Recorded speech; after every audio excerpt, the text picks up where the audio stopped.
আমরা হলে তো খেপে যেতাম। আবু তালিব খেপে গেলেন না, সে ছুটে যেয়ে বাজারে যে মুহাম্মদ সাল্লাল্লাহু আলাইহি ওয়াসাল্লামকে কোলে তুলে নিলেন আর বললেন, বাবা তুমি ভুল করো নাই, ভুল আমি করেছি, তোমার সততায় আমার কলিজা ঠান্ডা হয়ে গেছে। তবে আমি যা খুশি হয়েছি তার চাইতে বেশি খুশি হতেন যদি তোমার পিতা দুনিয়ায় বেঁচে থাকতো। তোমার নিদর্শনগুলো দেখে তাওরাত ইনজিলে আমি যা পড়েছি তার সাথে মিলে যায়। আমার মনে হয় শেষ জামানায় যে পয়গম্বর আসবে, আল্লাহ মনে হয় আমার ভাতিজাকে সেই পয়গম্বর বানাবেন। সুবহানাল্লাহ। পেশ করছেন আন্তর্জাতিক খ্যাতিসম্পন্ন মুফাসসিরে কোরআন, বিশিষ্ট ইসলামিক সাহিত্যিক ও মিডিয়া ব্যক্তিত্ব জনাব হযরত মাওলানা ইমাম হাসান নাসিরী। জনাব হযরত ইমাম হাসান নাসিরী। প্রযোজনা ও পরিবেশনায় YouTube channel On Star TV. আলহামদুলিল্লাহি নাহমাদুহু ওয়া নাস্তাঈনুহু ওয়া নাস্তাগফিরুহু ওয়া নাউযু বিল্লাহি মিন শুরুরি আনফুসিনা ওয়া মিন সাইয়্যাতি আ'মালিনা। من يهد الله فلا مضل له ومن يضلله فلا هادي له. نشهد أن لا إله إلا الله وحده لا شريك له. نشهد أن سيدنا حبيبنا مولانا محمدا عبده ورسوله. فقد قال الله تعالى في كلامه المجيد فرقانه الحميد. أعوذ بالله من الشيطان الرجيم. بسم الله الرحمن الرحيم. إن الله وملائكته يصلون على النبي يا أيها الذين آمنوا صلوا عليه وسلموا تسليما. اللهم صل على محمد وعلى آل محمد كما صليت على إبراهيم وعلى آل إبراهيم إنك حميد مجيد. اللهم بارك على محمد وعلى آل محمد كما باركت على إبراهيم وعلى آل إبراهيم إنك حميد مجيد. উপস্থিত আজকে পবিত্র রবিউল আউয়াল মাসে সম্মানিত মুসল্লিয়ানে কেরাম, মসজিদ কমিটির সম্মানিত দায়িত্বশীল বৃন্দ, নিকট ও দূর থেকে আগত প্রিয় উপস্থিতি, আসসালামু আলাইকুম ওয়া রাহমাতুল্লাহি ওয়া বারাকাতুহু। আল্লাহ পাকের দরবারে শুকরিয়া যে মহান মনিব দয়া করে এই পবিত্রতম মাসে তার প্রিয় রাসূলের আগমন এবং প্রহস্থান এবং তার এই পবিত্রতম মাসে যে রাসূল করিম সাল্লাল্লাহু আলাইহি ওয়াসাল্লামের সম্মানিত আগমন এবং তার তিরোধানের এই মাসে যে রাসূল আমাদের এই দুনিয়ায় এসেছিলেন এবং চলে গিয়েছিলেন, সেই মাসে যে মহান মনিব আমাদেরকে এখানে উপস্থিত করেছেন, সেই মহান মনিবের দরবারে আমরা শুকরিয়া জ্ঞাপন করি। আমরা বলি আলহামদুলিল্লাহ। দরুদ এবং সালাম জ্ঞাপন করি প্রিয় রাসূলের প্রতি, যিনি কিয়ামতের দিন আমাদেরকে সুপারিশ করবেন, বিশ্ব মানবতার জন্য যিনি একমাত্র উল্লেখযোগ্য নির্ভেজাল আদর্শ নিয়ে এসেছিলেন, আমাদের সেই প্রিয় রসুলের প্রতি দুরূদ এবং সালাম জ্ঞাপন করি। আমরা বলি সাল্লাল্লাহু আলাইহি সাল্লাম। সম্মানিত উপস্থিতি, আল্লাহ পাক এই পৃথিবীর মধ্যে যত নবী পাঠিয়েছেন উদ্দেশ্য একই, কিন্তু আমাদের শেষ নবীর আগমন এটা হলো একটি ভিন্ন মাত্রায় যোগ করেছে। একটি নবী আসলেও পরবর্তী আর একটি নবী আসবেন, কিছু কাজ পরবর্তী নবীর জন্য থাকে, শরিয়াত কমপ্লিট হয় না, পরবর্তী যিনি আসবেন তার জন্য কিছু না কিছু অবশিষ্ট থাকে। কিন্তু যিনি শেষ, যার পরে আর কেউ আসবেন না, তার দ্বারা কিন্তু আল্লাহ তাআলা সব কিছুকে কমপ্লিট করে নেন। যেহেতু আল্লাহ তো নিজে এসে ওহী মানুষকে শোনাবেন না, মানুষের মাঝে তার বাণী আল্লাহ পাক তার মনোনীত বান্দা অর্থাৎ নবীদের মাধ্যমে শোনান। সেই নবুয়তের সিলসিলা যখন শেষ হয়ে যাবে তখন ওহীর ধারাবাহিকতাও স্টপ হয়ে যাবে। সেই গুরুত্বপূর্ণ কাজটি আল্লাহর পাঠানো বাণীর সমাপ্তি, শরিয়াতের কমপ্লিট আল্লাহ পাক করেছিলেন আপনার আমার নবী জনাবে মুহাম্মদুর রাসূলুল্লাহ সাল্লাল্লাহু আলাইহি সাল্লামকে দ্বারা। আল্লাহ পাক তাকে পাঠিয়েছেন দ্বীন প্রতিষ্ঠার জন্য, আল্লাহর হুকুম আহকামকে জমিনের উপরে বাস্তব রূপ দেওয়ার জন্য আল্লাহ পাক দায়িত্ব দিয়ে তাকে পাঠিয়েছেন। সূরা সফ 9 নম্বর আয়াত, সূরা সফ 9 নম্বর আয়াত আল্লাহ পাক রসুল পাঠানোর উদ্দেশ্য এখানে স্পষ্টভাবে বলে দিয়েছে।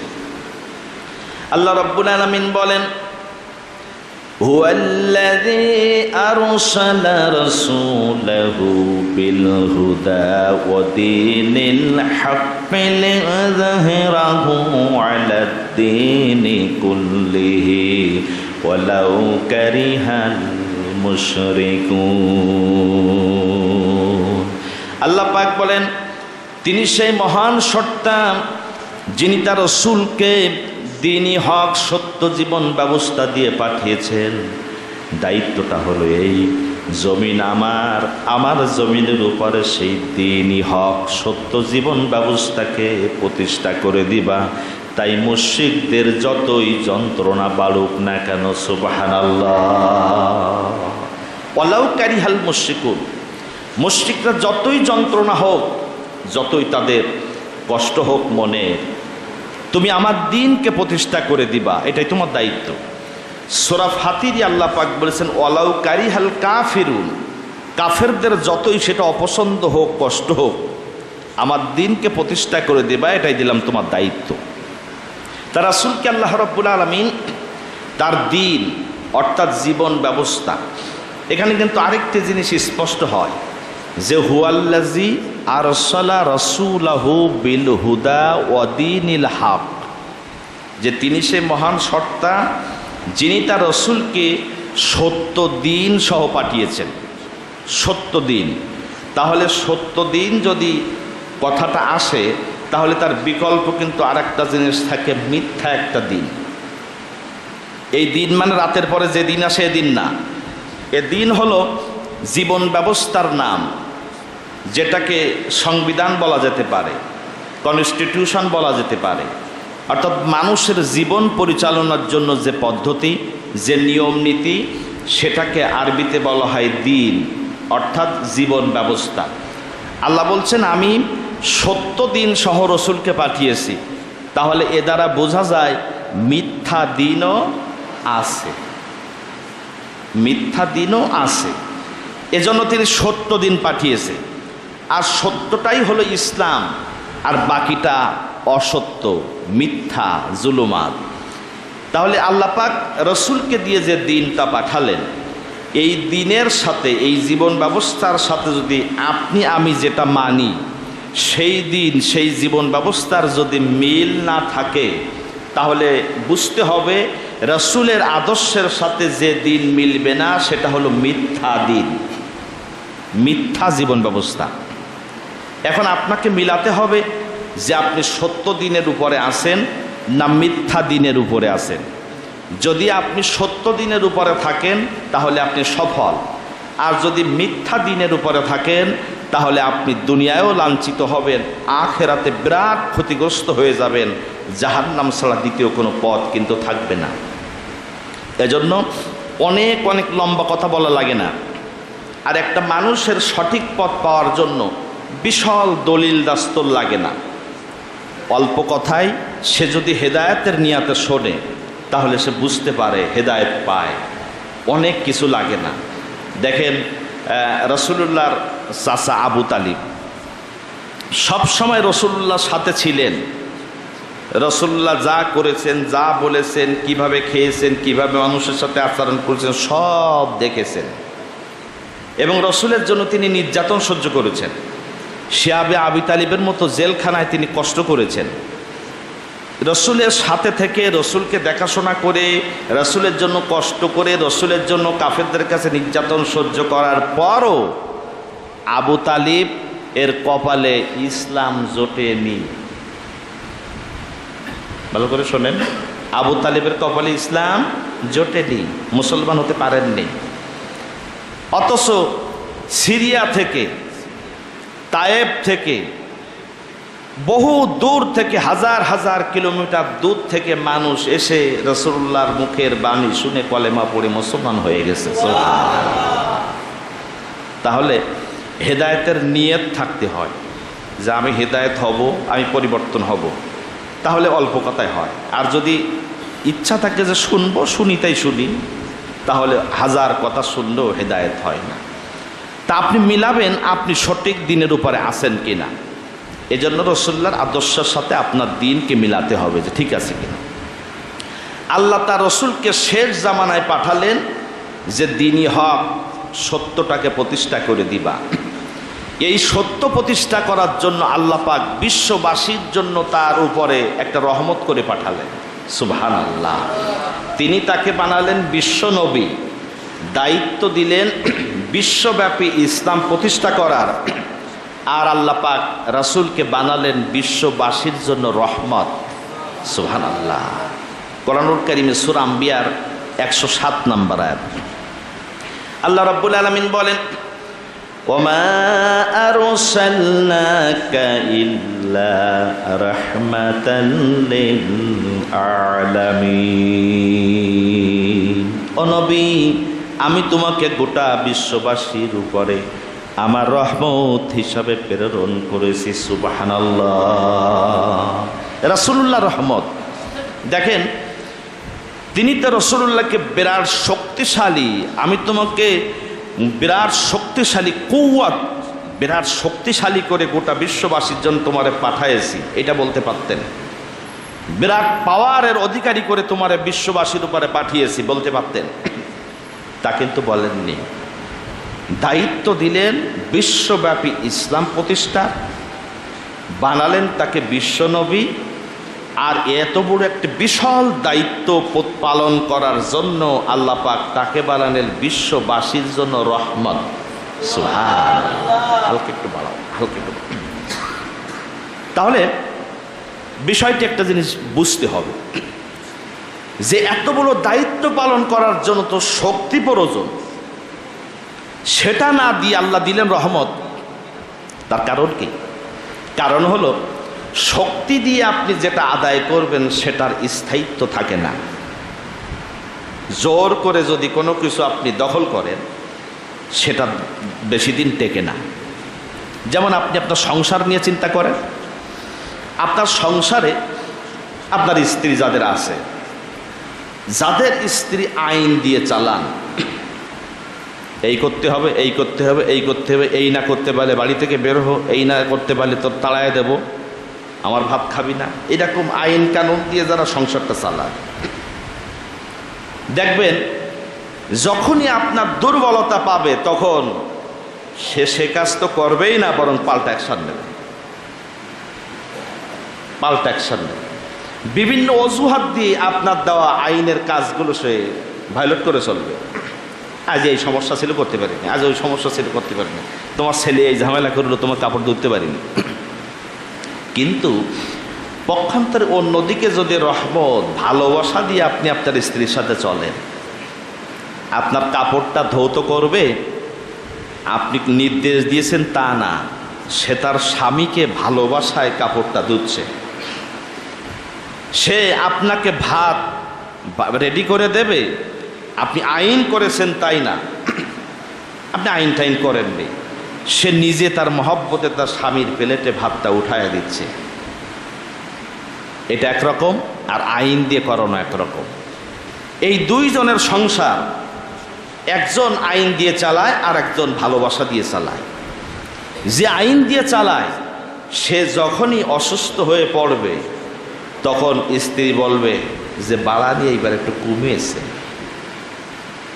ওর হবে না তে কার হবে, ও শেষ হবে না তে কে শেষ হবে।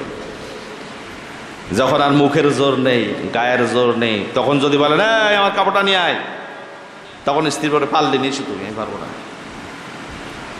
কিন্তু যে লোকটা ভালোবাসা দিয়ে সংসারটা চালাচ্ছিল, ওনার স্বামী যদি অসুস্থ হয়ে যায়, স্ত্রী আগে যা সেবা করতো তার চাইতে বেশি সেবা করবে।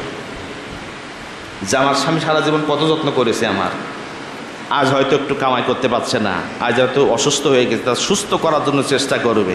আল্লাহর কাছে চোখের পানি ফেলে দোয়া করবে যে আল্লাহ তুমি আমার স্বামীরে সুস্থ করো, আমার জীবন নিয়ে হলেও সুস্থ করো। সুবহানাল্লাহ। আগেরটা ছিল আইন, শক্তি খাটানো, পরেরটা ভালোবাসা। বিজয় কি আইন হলো না ভালোবাসা হলো? ভালোবাসা। এই জন্য ভালোবাসার পাওয়ারটা আলাদা, মহব্বতটা আলাদা, রহমতটা আলাদা। মানুষকে আদর করে বোঝানো আর আইন দিয়ে শাসন করা দুটো দুই রকম।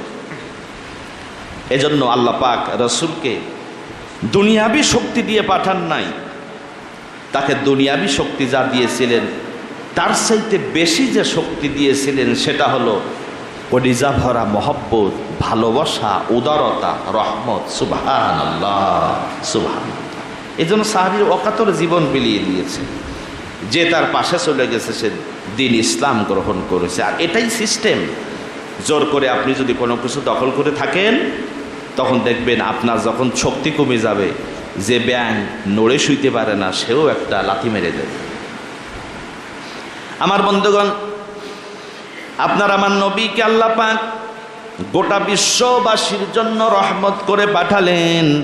একেবারে ছোটবেলা থেকে গতদিন নবী করিম সাল্লাল্লাহু আলাইহি ওয়াসাল্লামের আগমনের কিছু কথা আমরা বলছিলাম। আল্লাহ নবী দুনিয়ায় আসলেন, আসার সঙ্গে সঙ্গে তিনি মায়ের দুধ পান করেছেন কয়দিন এটা সুনির্দিষ্ট কোনো তথ্য নাই, তবে অধিকাংশ তথ্য হলো একদিন।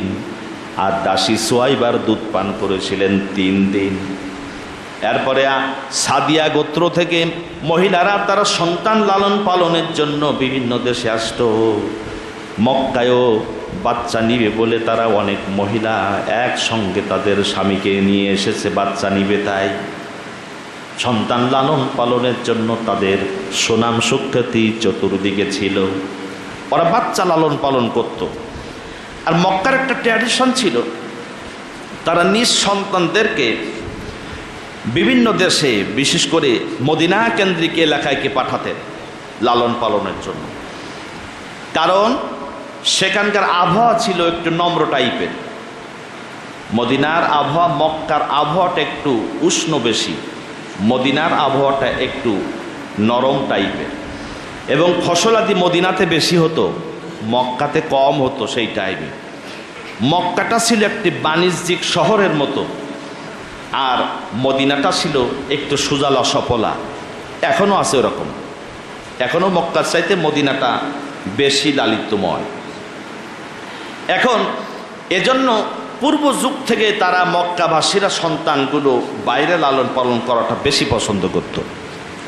কাফেলা এসেছে বাচ্চা নিবে, তাই একসঙ্গে অনেক কাফেলা মিলে অনেক লোক এসেছে।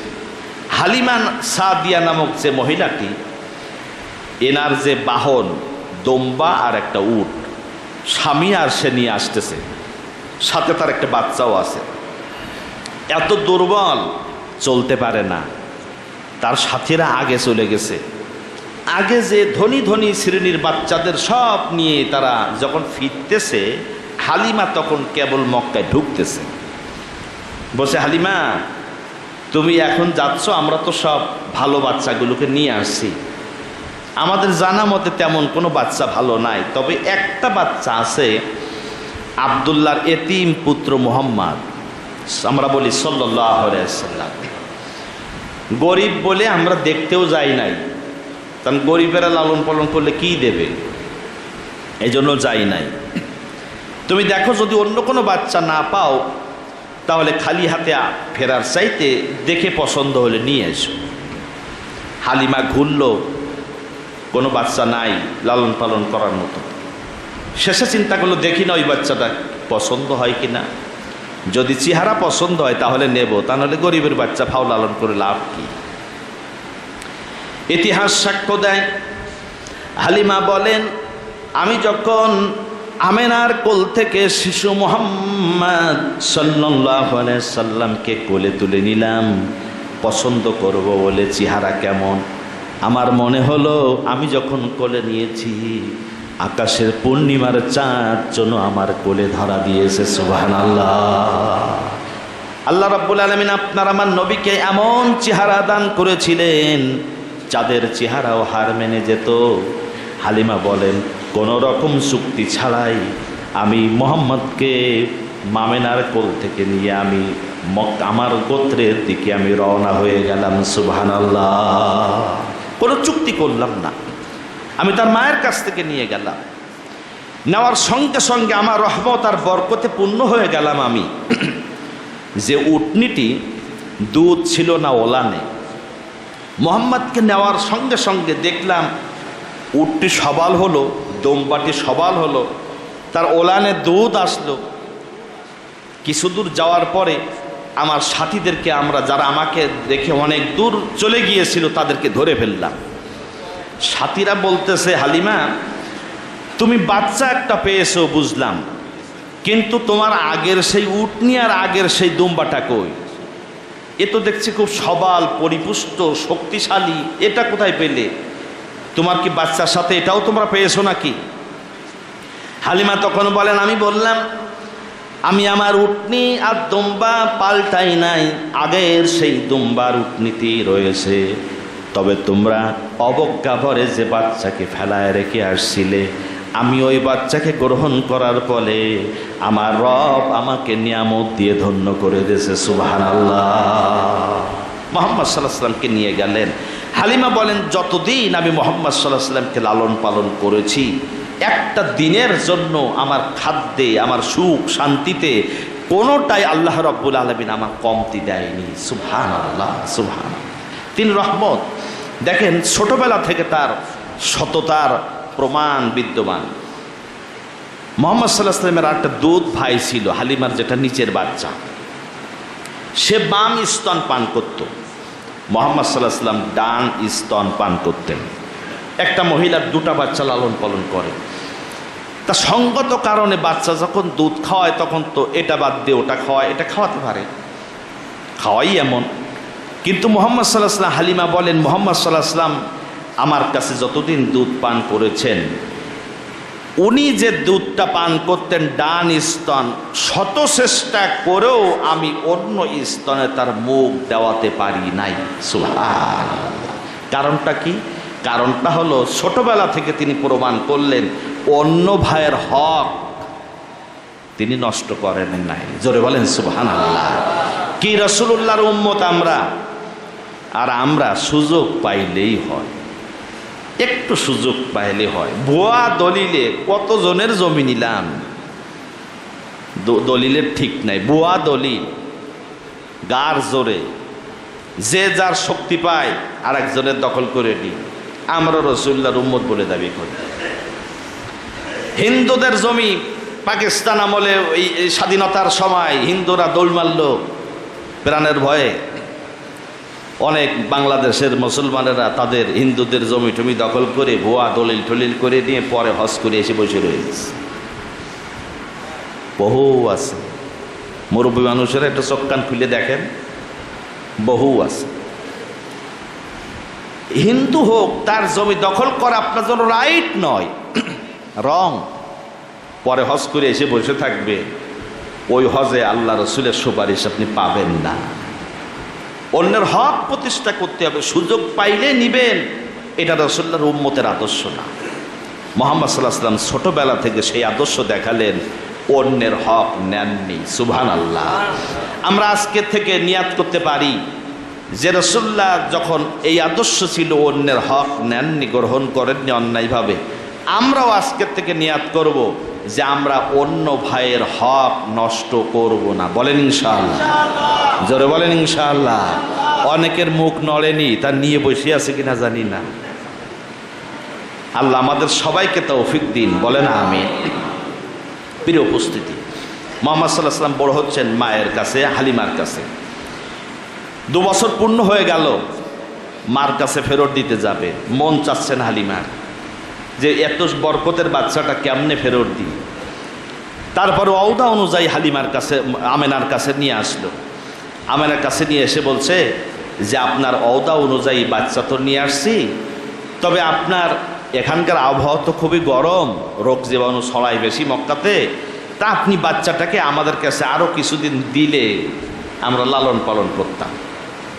তাহলে কারণ তো তার ভিন্ন। কারণ তো হলো, সে তো মজা পেয়েছে, রহমত পাচ্ছে, বরকত পাচ্ছে। তা আমেনা তখন বললো, দেখো তোমাদের যদি সদিচ্ছা থাকে তাহলে নিয়ে যেতে পারো। তার কারণ আমেনার সংসারেও কষ্ট, আর বাচ্চারা যদি একটু ভালো পরিবেশে লালন পালন হয় সেটা তো অনেক ভালো। নিয়ে গেল। নিয়ে যাওয়ার পর কিছুদিন পরে ঘটনা ঘটলো আর একটা। তার দুধ ভাইয়ের সঙ্গে খেলা করতেছে মুহাম্মদ সাল্লাল্লাহু আলাইহি ওয়াসাল্লাম। সাদা পোশাক পরিহিত 2জন ব্যক্তি আসলো। এসে একজন বলতেছে এই নাকি, আর একজন বলতেছে হ্যাঁ এই। এরকম শুনতেছে মুহাম্মদ সাল্লাল্লাহু আলাইহি ওয়াসাল্লাম।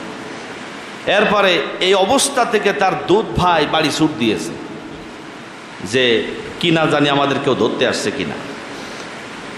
কিছু ওখানে অপেক্ষা করলো, বাসায় চলে গেল ছোট মানুষ, আর মুহাম্মদ সাল্লাল্লাহু আলাইহি ওয়াসাল্লাম এখানে থাকলেন। কিছুক্ষণ পরে মুহাম্মদ সাল্লাল্লাহু আলাইহি ওয়াসাল্লামকে তারা ধরলেন। ধরার পরে সেনা শাক করলেন, ফেড়ে ফেললেন। ফেলে তার যে কলিজার মধ্যে, তার কলবের মধ্যে যে ময়লা অংশটি ছিল সেটা বের করে দিয়ে আবার সেলাই করে দিয়ে চলে গেলেন। সুবহানাল্লাহ। সে দাগটাও রাসূল করিম সাল্লাল্লাহু আলাইহি ওয়াসাল্লামের শরীরে ছিল। এখন এই যে অবস্থাটা হয়ে গেল, হালিমার যখন খবর দিল তার বাচ্চা যে এরকম কিছু লোক এসে তারে খুঁজতেছে, না জানি কি হয়েছে, হালিমা ছুটে আসলে দেখলো মুহাম্মদ সাল্লাল্লাহু আলাইহি ওয়াসাল্লাম থরথর করে কাঁপতেছেন। এরপরে বললে বাবা কি হয়েছে?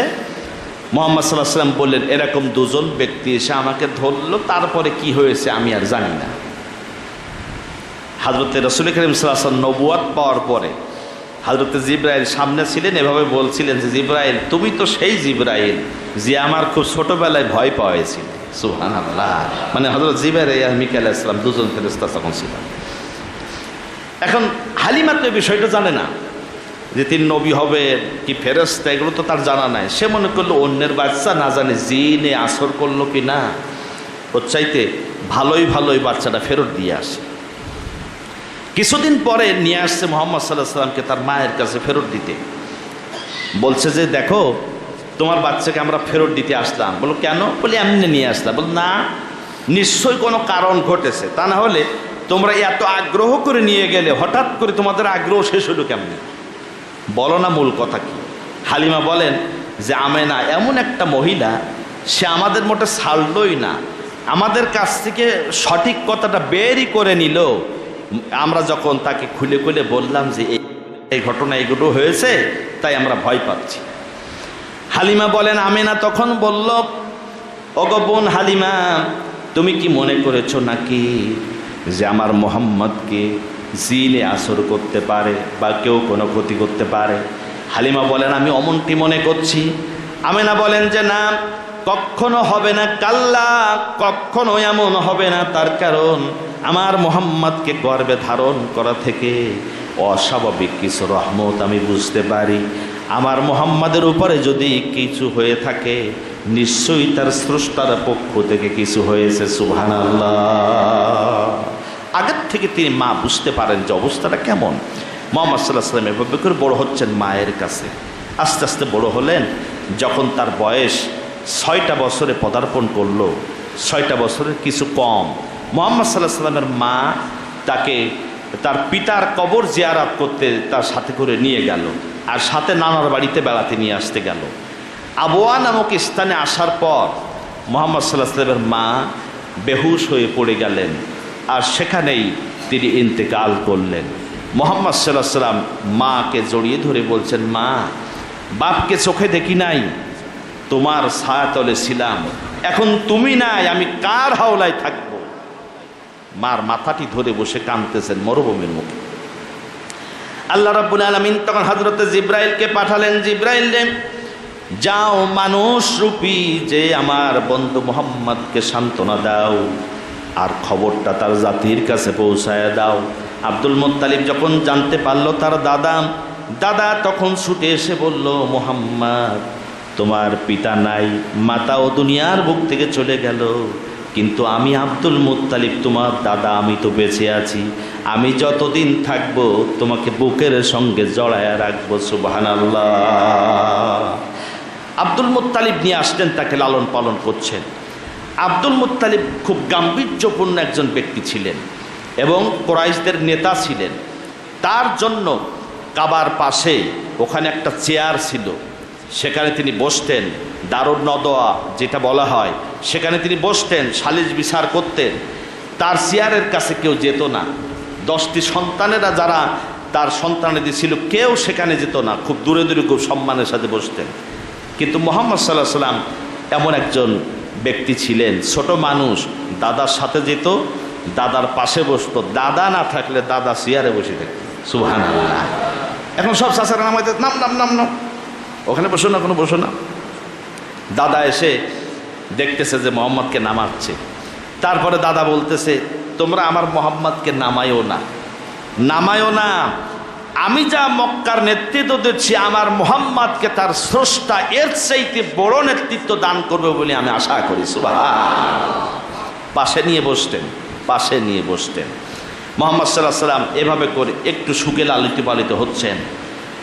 এরপরে 8 বছর, 6 থেকে 8, মা মারা গেল 6 বছরে, 8 বছরের মাথায় দাদাও দুনিয়ার বুক থেকে চলে গেলেন। বাপ হারা, মা হারা, দাদা হারা, থাকে কি আর কেউ? আর দেখার মতো তেমন আপনজন থাকে না। চাচারা অন্যরা ধনী, কেউ এগিয়ে আসলো না। দাদাকে জড়িয়ে ধরে মুহাম্মদ সাল্লাল্লাহু আলাইহি ওয়াসাল্লাম, ছোট এতিম, সে যখন কাঁদতেছে, তখন দাদার এই কান্না, দাদাকে জড়িয়ে ধরে কান্না অবস্থায় চাচা আবু তালিব, যে আবু তালিবের কথা একটু আগেই আমি বললাম, এই আবু তালিব এসে মুহাম্মদ সাল্লাল্লাহু আলাইহি ওয়াসাল্লামকে জড়িয়ে ধরে বলল, বাবা তুমি কেঁদো না, তোমার পিতা নাই, মাতা নাই, দাদা নাই, আমি আবু তালিব, আমি তো মরি নাই, জীবনের শেষ দিন পর্যন্ত তোমারে আমি দেখব। সুবহানাল্লাহ। আবু তালিব দেখেছিল না তাই। আবু তালিব নিজের ছেলে আলী, মুহাম্মদ সাল্লাল্লাহু আলাইহি ওয়াসাল্লামের চাইতে ছোট আলী, নিজের ছেলে আবু তালিবের নিজের ছেলে হযরতে আলীকে পাশে রেখে মুহাম্মদ সাল্লাল্লাহু আলাইহি ওয়াসাল্লামকে বুকের সাথে জড়ায়া ধরে রাত কাটাতেন আবু তালিব। সুবহানাল্লাহ। ছেলের চাইতে কত যত্ন তাকে করতেন। মুহাম্মদ সাল্লাল্লাহু আলাইহি ওয়াসাল্লাম এভাবে করে বড় হচ্ছেন। যখন তার বয়স 10 মতান্তর 11 এমন একটি বয়স, এই সময়ে আবু তালিবের সংসারটা ছিল গরিব সংসার, দিন আনা দিন খাওয়া মতো ছিল, চলতো না ভালো তেমন। তা কিছু দুধ হয়েছে, এই দুধগুলো দিয়েছে মুহাম্মদ সাল্লাল্লাহু আলাইহি ওয়াসাল্লামের কাছে। মুহাম্মদ সাল্লাল্লাহু ছোট মানুষ, বলছেন যাও এটা বাজারে বিক্রি করে আসো, পাশেই বাজার। দুধের মধ্যে পানি মিশায় দিয়েছে আবু তালিব, দুধের মধ্যে পানি মিশায় দিয়েছে। ভেজাল কিন্তু শুধু এই যুগে না, সব যুগেই ছিল, তবে আমরা একটু ভিন্ন মাত্রার ভেজাল দিতে পারি। আমাদের সাথে ভেজাল দিয়ে পারবে বলে কোনো জাতি সম্ভব না। র্যাবে যখন অভিযান চালায়, বড় বড় হোটেলগুলো মানে যেগুলো নামি দামি ব্র্যান্ডের হোটেল, মিষ্টির দোকান, তাদের কারখানা যখন অভিযান চালায়, দেখা গেল যে মিষ্টি যে ছানা তৈরি করে, দই কি বলে সন্দেশ তৈরি করে, ওখানে টিস্যুর বিরাট গাদা, সাদা টিস্যু। তা এত টিস্যু তোমরা কি করো? তা বলে না। পরে যাই খোঁজ নিয়ে দেখলো যে ওই যে সন্দেশ বানানোর সময় এই যে টিস্যু, দেখবেন ভিজুলে খানিকটা ছানা বানা হয়ে যায়। মানে ওর সাথে দিয়ে ওই টিস্যু পেপার ওর সাথে দিয়ে মানে সন্দেশ বানায় ফেলে, কিছু সন্দেশ আর ওর সাথে টিস্যু পেপার দিয়ে। যদি 5 কেজি টিস্যুতে মানে 5 কেজি সন্দেশে যদি 2 কেজি টিস্যু মিশানো যায়, অনেক ব্যাপার না, ধরতে পারবে না। তা এমন ভেজাল ওরা তো বুঝতো না, আমরা তো ডিজিটাল সোর, ওরা তত। কিন্তু দুধে ভেজাল দেওয়া ও যুগে ছিল। আবু তালেব দুধে পানি মিশায়া তারপরে দিয়েছে মুহাম্মদ সাল্লাল্লাহু আলাইহি ওয়াসাল্লামের কাছে বিক্রি করতে। তিনি তখন তো নবী নন, ঘোষিত নবী নন, ছোট মানুষ। তিনি তো এইটা সচরাচর বিক্রি করে আসাই স্বাভাবিক ছিল। কিন্তু আল্লাহ তাআলা তার চরিত্রকে এমনভাবে সেভ করেছেন, এতটুকু অতুরুটি তার রাখেন নাই। তিনি বাজারে দুধ নিয়ে বসেছে, অন্যরাও নিয়ে বসেছে লাইন দিয়ে, জিজ্ঞাসা করছে দুধ কেমন, যে যার ফজিলাত বর্ণনা করে বিক্রি করে ফেলতেছে। মুহাম্মদ সাল্লাল্লাহু আলাইহি ওয়াসাল্লামের কাছে এসে বলছে, মুহাম্মদ তোমার কাছে যে দুধ, এই দুধটা কেমন হবে? মুহাম্মদ সাল্লাল্লাহু আলাইহি ওয়াসাল্লাম বলছেন, আমি নিজে চোখে দেখছি আমার চাচা পানি মিশাই দিয়েছে। সুবহানাল্লাহ, সুবহানাল্লাহ। এ দুধ বিক্রি হয়? যে বিক্রি করে সেই যদি বলে যে এর মধ্যে পানি আছে। আবু তালেব সম্মানী মানুষ ছিলেন। লোকেরা দুধ তো কিনলো না, এসে খবর দিচ্ছে, আবু তালেব কারে পাঠাইছো দুধ বিক্রি করতে? তোমার দুধ তো বিক্রি হবে না, তোমার সম্মানও থাকবে না। সে বলতেছে, বসে বসে বলতেছে যে আমার চাচা আমি নিজে চোখে দেখে পানি মিশাইছে, এ দুধ তো বিক্রি হবে না, তোমার সম্মান থাকবে না। আমরা হলে তো খেপে যেতাম। আবু তালিব খেপে গেলেন না, সে ছুটে যে বাজারে যে মুহাম্মদ সাল্লাল্লাহু আলাইহি ওয়াসাল্লামকে কোলে তুলে নিলেন আর বললেন, বাবা তুমি ভুল করো নাই, ভুল আমি করেছি। তোমার সততায় আমার কলিজা ঠান্ডা হয়ে গেছে। তবে আমি যা খুশি হয়েছি তার চাইতে বেশি খুশি হতেন যদি তোমার পিতা দুনিয়ায় বেঁচে থাকতো। তোমার নিদর্শনগুলো দেখে তাওরাত ইনজিলে আমি যা পড়েছি তার সাথে মিলে যায়। আমার মনে হয় শেষ জামানায় যে পয়গম্বর আসবে, আল্লাহ মনে হয় আমার ভাতিজাকে সেই পয়গম্বর বানাবেন। সুবহানাল্লাহ। আগের থেকে তার চরিত্রের মধ্যে ফুটে উঠেছিল। হঠাৎ করে বিশ্বব্যাপী ইসলাম প্রচারের দায়িত্ব আল্লাহ তাআলা গাছ থেকে ফেলে নামাননি। তার ফাউন্ডেশনটা তা গড়ে উঠেছেন মানুষের মধ্য থেকে। আমরা যারা দ্বীনের কথা বলি, ইসলাম চাই, ইসলামের পথে চলতে চাই, আমাদের সব কথা মানুষের পজিটিভ ইফেক্ট হয় না। কেন হয় না?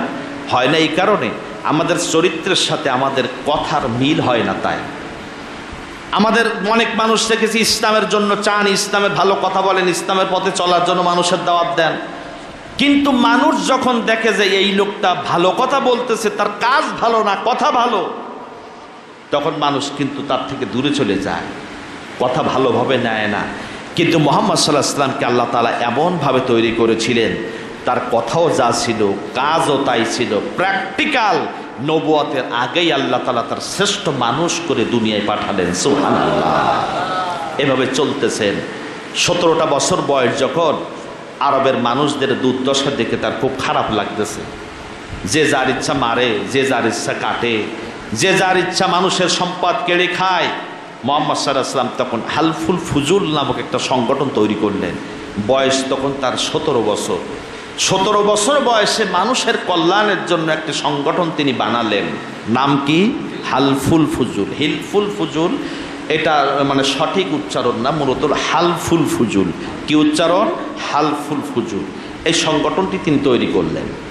তার চাচাদের সাথে নিলেন, আরবের লোকদেরকে সাথে নিলেন, নিয়ে মানুষের কল্যাণের জন্য অনেক মানে শর্ত দিয়ে একটা দল তিনি তৈরি করলেন। এখানে আরেকটা জিনিস দেখেন, আমাদের দেশের কিছু মানুষ বলে যখন ইয়াং ছেলে পেলে ইসলামের জন্য কাজ করে, ছাত্ররা যখন ইসলামের জন্য কাজ করে, কোরআনের জন্য কাজ করে, মানুষকে নামাজের দিকে দাওয়াত দেয়, ইসলামের দিকে দাওয়াত দেয়, তখন এক শ্রেণী মানুষ বলে এই ছেলে বেড়ে অল্প বয়সে রাজনীতি করতেছে কেন?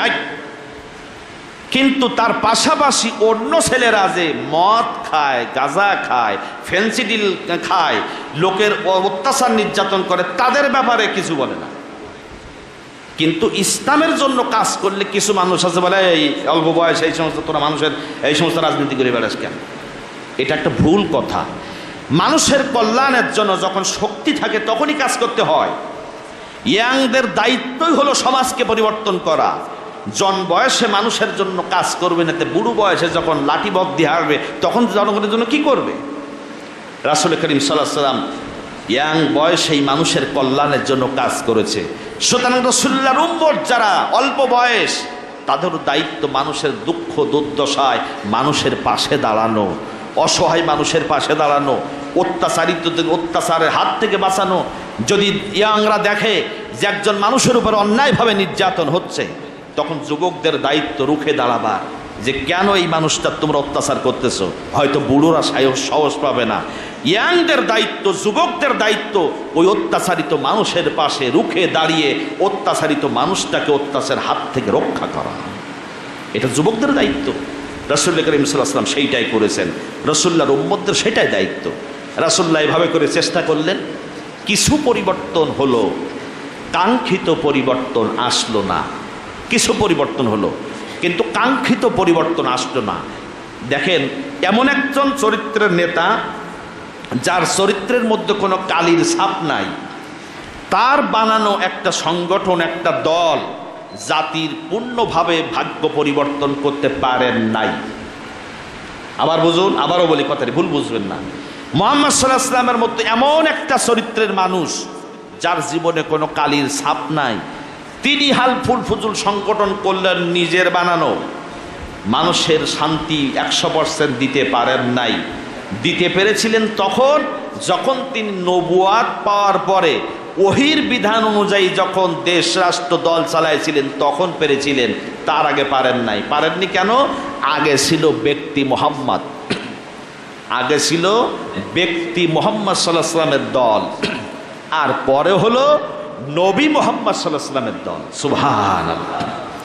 তাহলে ওনার মতো এমন একটা মহৎ চরিত্রের মানুষের দল যদি জাতির ভাগ্য পরিবর্তন 100% না করতে পারে, বর্তমান দুনিয়ায় যত দল আছে, যাদের চরিত্রের কোন জায়গায় বাদ দিয়ে কোন জায়গায় ধরবো জায়গা থাকে না, এই শ্রেণীর মানুষের চরিত্রের বানানো দল দ্বারা কোনো জাতির ভাগ্য পরিবর্তন হওয়া কি সম্ভব?